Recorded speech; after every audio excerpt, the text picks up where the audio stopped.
Part of that's definitely going to be to develop your character as much as possible, to dispense with those parts of you that are unworthy.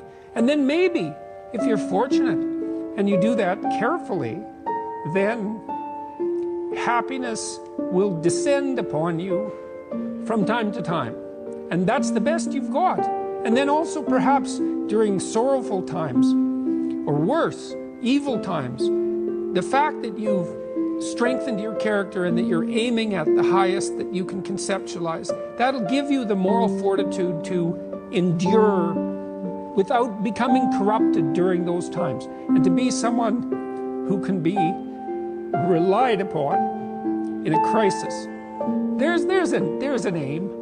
You know, one of the things I've told my audience is, the young guys take to this a lot. I said, you should be the strongest person at your father's funeral, right? Well, that's something to aim for.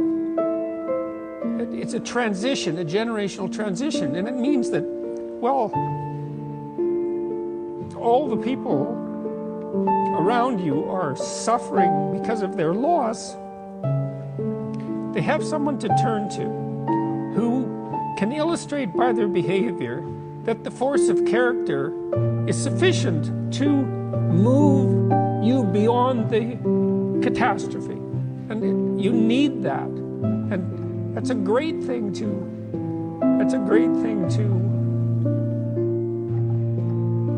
hypothesize as your aim. And happiness just evaporates as irrelevant in light of that sort of conceptualization. So when you are the strongest person at your father's funeral, and I just buried my father last month. Yeah. So it strikes home that when you say that, should there be joy around that realization? Not happiness. Happiness is like the fizzly bubbles in a carbonated beverage. Flighty, they tickle your tongue, but they go away. Is there a deeper joy? Because so many... Well, there's at least the sense that you've taken something that could be very much like hell and made it far better than it could have been. And there's also the fact that, you know, if you've matured enough, let's say, to deal with the catastrophe of loss and death, that you can also be the rallying point for the remnants of your family and pull them together at a moment of crisis. And that's a payoff to some degree for the loss. And I mean, I've seen this in families who've dealt with death properly. The remainder of the family pulls together, you know, they become more integrated. And it's not complete compensation for their loss, but it's not nothing. And it certainly beats the alternative, where everyone fractionates because everyone's too weak to cope with the catastrophe and everything dissolves. So how do you actually become the strongest person at your father's funeral? What are the steps? And is it always about being mission driven? Well, the mission is the improvement of your character, the constant improvement of your character. And I think a lot of that's done in dialogue with your conscience. It's like your conscience is always telling you, Socrates said this thousands of years ago, your conscience is always telling you what you shouldn't be doing.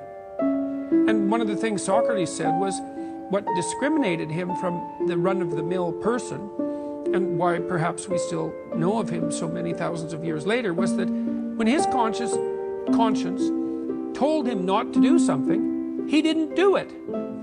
He stopped saying the things that he shouldn't have been saying, and he stopped doing the things he shouldn't have been doing. And that's a start, you know. That's a discipline, I would say. That's the ability to follow a certain kind of intrinsic discipline. And maybe that's merely the cessation of evil. And that's not exactly the same as the pursuit of positive good. Let's say you haven't got there yet, but that's a start. You clear away the obstacles from your vision by ceasing to engage in those activities you know to be wrong. And then the world starts to lay itself out in more pristine form. And then maybe you can start to apprehend what would be positively good instead of merely not wrong. I mean, not wrong is a good start. That's right. You know, the biblical corpus is structured in that way to some degree, at least from a Christian reading. The first rule is follow the damn rules, right? Get yourself together. Here's some rules, 10 of them, 100 of them. Follow them. You discipline yourself, right? You make yourself a reasonably morally respectable individual. And so now you're not blinded as much by your own proclivity for uselessness and malevolence. And then you can integrate all that. You can integrate all those rules. And that's the beginning of the development of character. And then you can embody the union of the rules. It's something like that. And that's that ultimate nobility in character. Like in the Christian corpus, Christ is represented. Let's think about this psychologically as the perfect individual, right? We'll just think about that as the psychological representation. And that's the person who's taken a disciplinary structure and integrated it into a personality that acts that out properly in the world. And it's not merely rule-bound either, because